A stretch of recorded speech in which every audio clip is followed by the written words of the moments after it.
என் வீடு, என் மனைவி, என் மக்கள் என்றெல்லாம் என்பேனா ஓர் நாளும் எழுதியதே இல்லை. ஆனாலும் எனை அன்று ஆளவந்த சீமாட்டி தன்னைப் புகழ்ந்துரைக்கத் தருணம் இது வந்ததின்று. பொன்னழகி என் மனைவி பூமியிலும் பொறையுடையாள்.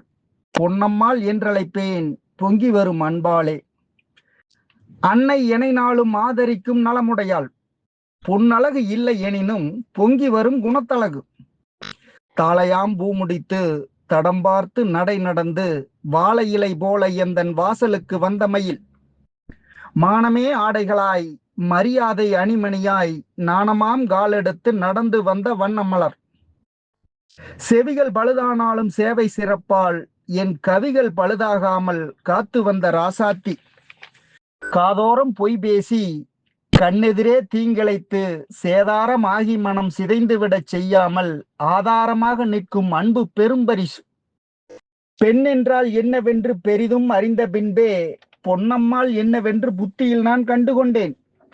பட்டகடன் கொஞ்சமல்ல, பரிதவிப்பும் கொஞ்சமல்ல, கெட்ட கதை கொஞ்சமல்ல, கீழ்நிலையும் கொஞ்சமல்ல, தற்கொலைக்கு நான் முயன்ற சரித்திரமும் கொஞ்சமல்ல.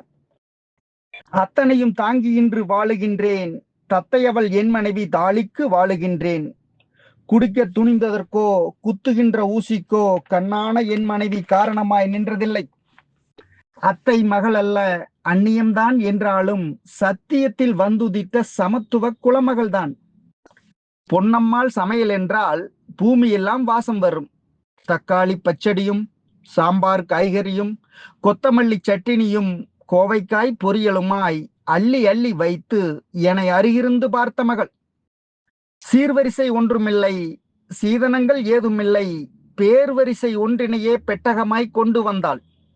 இன்னும் பல்லாண்டு இறைவன் கொடுப்பதற்கே என் மொழியால் அவள் புகழை ஏற்றமுற பாடுகின்றேன். பொன்னம்மாள் வாழ்க, தந்த புத்திரரும் நனி வாழ்க, கண்ணபிரான் பேரருளே காலமெல்லாம் எமை காக்க.